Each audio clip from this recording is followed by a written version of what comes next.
میرے نبی پاک صلی اللہ، ایک شخص حضور کے سامنے بیٹھا ہے تو منہ چڑا چڑا کے باتیں کر رہا ہے.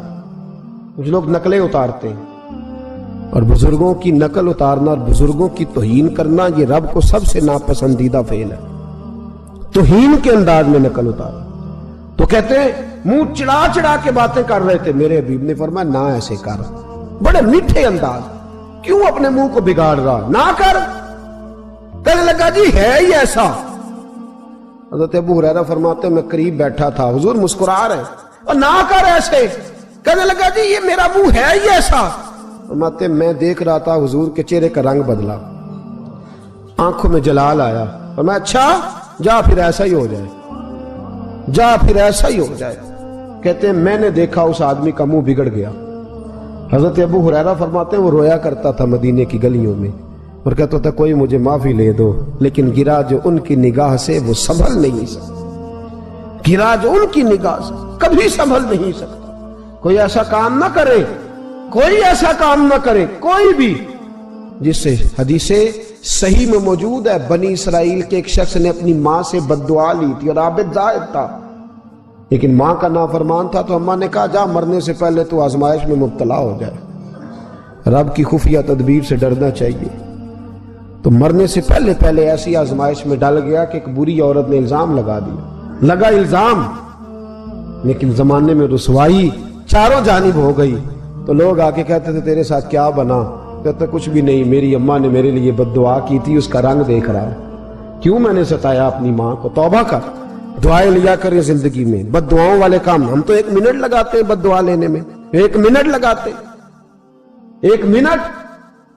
ایک میں بزرگوں کا پڑھ رہا تھا ایک دفعہ اخبار میں، تو ان کی آنکھیں کالی ہو گئی، اندر سے کالی ہو گئی. تو بیچارے نابینا ہو گئے. کسی نے ان سے کہا کہ ہوا کیا؟ تو کہنے لگے ایک شرارتی لڑکے نے میرے آگے کھڑے ہو کے 2-3 دفعہ ریس دی تو دھواں میرے منہ پہ پڑا، تو آنکھوں کے اندر گھس گیا ہے. بڑے علاج کرائے، لیکن اس کی شرارت تھی نا. تو وہ کہتے ہیں میں تو یہی کہتا ہوں کہ اللہ کرے تجھے بھی کبھی یہ معاملہ ہو، تجھے پتا چلے. ہم نہیں باز ہی نہیں آتے، ہم کسی کو تکلیف دینے کا کوئی موقع ہاتھ سے جانے نہیں دیتے.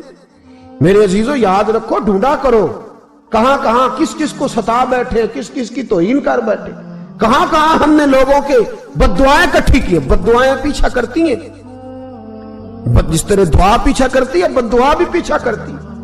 وہ پیچھے پیچھے چلتی ہے، وہ تاڑتی ہے. عتبہ نے میرے رسول پاک صلی اللہ علیہ وسلم کی بے ادبی کی. حضور علیہ السلام کے چہرہ انور پر اس نے معاذ اللہ ثم معاذ اللہ تھوکنے کی ناپاک جسارت کی. میرے حبیب نے دعا فرمائی یا اللہ اللہم سلط علیہ کلب، اللہ اس پر درندہ مسلط کر دے. ابو لہب کا بیٹا تھا، رات کو جب سوتا تھا تو ابو لہب 2-4 بندوں کو معاوضہ دے کے کھڑا کرتا تھا کہ نیزے لے کے کھڑے ہو جاؤ، میرے بیٹے کے قریب کوئی نہ آئے. توجہ ہے آپ کی؟ نیزے لے کے کھڑے ہو جاؤ. لوگ کہتے تو انہیں نبی بھی نہیں مانتا اور بات ہر ایک مانتا ہے، پیغمبر بھی نہیں مانتا. تو ان کے جملے کہنے لگا میں مانوں نہ مانوں بات الگ ہے، لیکن میرا تجربہ ہے جو اس کے منہ سے نکل جاتا ہے وہ ہو جاتا ہے، جو ان کی زبان اطہر سے نکل جاتا ہے وہ.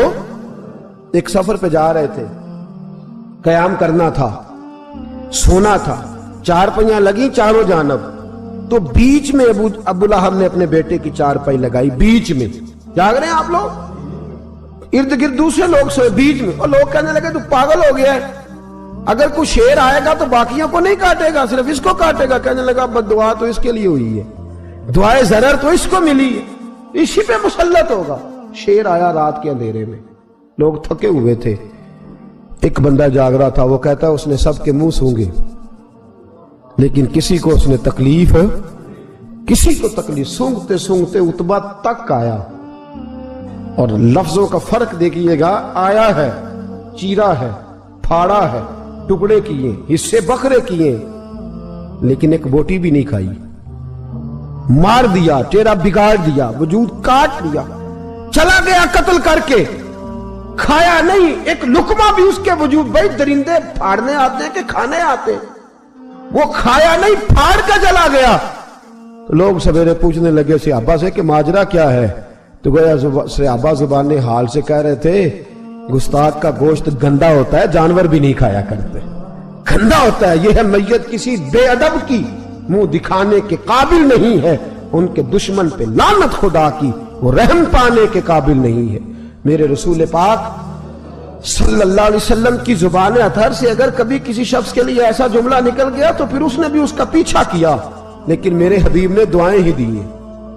ام حرام، یہ بخاری کی حدیث ہے، ایک خاتون ہے رضی اللہ تعالیٰ عنہ، وہ کہتی ہیں ایک دن نا میں نے کہا یا رسول اللہ میرا دل کرتا ہے میرے گھر آئیں، تو حضور تشریف لائے تو بڑے تھکے ہوئے، محبوب سفر تھا، تو کہتے تھکے ہوئے تشریف لائے تو حضور آ کے بیٹھے ہی تو میں نے دیکھا کہ نیند کی طرف توجہ ہے حضور کی، کہتے میں نے تکیہ پیش کیا تو میں قربان جاؤں محبوب میرے گھر میں آرام کرنے لگے۔ کہتی ہم سارے نظارے دینے لگے، دیکھو ہم کتنے خوش قسمت ہیں کہ ہمارے بسترے بھی نور علی نور ہو گئے، ہمارا گھر بھی چمک گیا، روشنی پھیل گئی۔ کہتے ہیں حضور سوئے جب اٹھے نا تو مسکرا رہے تھے، حضور اٹھے تو اس زمانے میں کوئی تصور نہیں تھا بیڑی بیرے کا، کشتی جو سمندر میں چلتی ہے اس کا تصور ہی نہیں تھا، ابھی قریب قریب نہیں بنتی تھی وہ کشتیاں، دور دور علاقوں میں بنتی تھی، اور اگر بنتی بھی تھی تو ان میں بیٹھ کے مجاہد نہیں جاتے تھے، مجاہد خشکیوں کے رستے جایا کرتے تھے۔ بی بی کہتی ہے حضور اٹھے تو مسکرا رہے تھے، تو میں نے کہا حضور آپ کیوں مسکرا رہے ہیں، خیر تو ہے؟ تو نبی پاک نے فرمایا میں نے دیکھا ہے سوتے ہوئے کہ میری کچھ امت کشتیوں پر بیٹھ کے بھی کافروں کے خلاف جہاد کرے گی، دریاؤں میں بھی، اقبال نے کہا نا دشت تو دشت ہے، دریا بھی نہ چھوڑے ہم نے، بحر ظلمات میں دوڑا دیے گھوڑے ہم، کشتیوں میں بھی جہاد کرے گی میں نے دیکھا ہے۔ تو کہتی ہے میں نے فٹافٹ کہا یا رسول اللہ مجھے بھی شامل کر دے ان میں، حضور مجھے بھی ان میں، حضور ذرا جلدی جلدی، دیکھا جو ان کو بانٹتے تو میں نے بھی بڑھ کے پیار سے دستے عطا کے سامنے دستے طلب بڑھا دیا، میں نے بھی آگے بڑھ کے کہا حضور تھوڑی خیر ادھر، حضور مجھے بھی شامل کر دے، کہتے پہلے بوڑھی تھی، نبی پاک نے ہاتھ اٹھائے کہا یا اللہ اس کو بھی ان میں شامل کر دے۔ اب فرماتے ہیں سرکار کا وصال ہوا، کوئی جہاد نہیں ہوا سمندر والا، حضرت ابو بکر کے زمانے میں کوئی جہاد نہیں ہوا سمندر والا۔ مجھے لوگ کہتے تو نے مرنا کب ہے، میں نے کہا جب تک کشتی والا جہاد نہیں ہو جاتا، جب تک کشتی والا، جو دن کو کہہ دیا دن ہے تو دن نکل آیا، جو شب کو کہہ دیا شب ہے تو رات ہو کے رہی، خدا نے ان کی زبان کو وہ اختیار دیا، جو نکلی منہ سے ان کے وہ بات ہو کے رہی۔ فرمایا جب تک کشتی والا جہاد نہیں ہوتا میں نے مرنا، تو پھر بابے کو کہنے دو نا عرش فرشتے بانگا ملیاں، مکے پہ گئی شور، اور بلے شاہ ایسا نہیں مرنا، گالی بکی بلے شاہ ایسا نہیں مرنا ہے، مر گیا ہی کوئی اور تبارت شاہ کدو مر دے جنہ کیتیاں نیک کمائیاں نے، بات ہی ختم کر دی، او کدو مر دے جنہ کیتیاں نیک کمائیاں نے۔ حضرت سلطان باہو رحمت اللہ علیہ فرماتے ہیں کامل پیر اونا دے باہو قبر جنہ دی جیوے، فرمایا میں نہیں مرتی، حضرت اسرائیل نہیں آتے وہ چھو کے گزریں گے، کہتے بہنیں بھی چلی گئیں، بھائی بھی چلے گئے، خامد بھی چلا گیا، بچے بھی کئی گئے، اور میں اسی حالت میں۔ حضرت ابو بکر صدیق کا وصال ہوا، حضرت عمر کا وصال ہوا، حضرت عثمان کا، گن رہے ہیں آپ لوگ، حضرت ابو بکر کے 2.25 سال، حضرت سیدنا عمر فاروق کے کم و بیش 10 سال، حضرت عثمان غنی کے تقریباً 11.5 سال، کتنا عرصہ ہو گیا؟ کہتی ہیں کوئی، پھر حضرت علی کے 4.5 سال، بی بی کہتی ہے میں تر و تازہ تندرست کی تندرست لوگ پہ تھے، بی بی تیرے ساتھ والے سارے چلے گئے، تو کب جائے گی؟ تو میں کہتی ساڑھے نبی دی زبان، ساڑھے نبی دی زبان، ساڑھے واسطے قرآن، میں کیسے جاؤں، ابھی جہاد ہی نہیں ہوا۔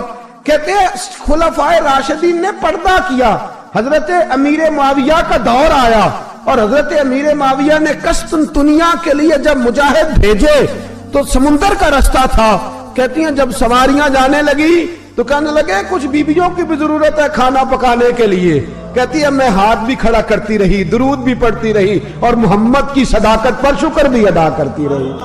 کہتے ہیں میں نے ہاتھ کھڑا کیا تو مجھے کچھ لوگ کہنے لگے بی بی تو سلیکٹ ہو جائے گی، تو بوڑھی ہے، تو کہتی ہے میں نے کہا سلیکٹ ہو کیا جاؤں گی، مجھے جانے والے سلیکٹ کر کے گئے ہیں، مجھے سلیکٹ کیا گیا ہے، جنہوں نے ظاہری پردہ کیا ہے نا، سلیکٹ مجھے، حضور نے دعا کر دی تھی تو نبی پاک کی دعا، فرماتی ہیں ہم نے کشتی میں بھی بیٹھی، جہاد بھی کیا، اور جس دن وہ جہاد ختم ہوا حضرت ام حرام کا وصال ہو گیا۔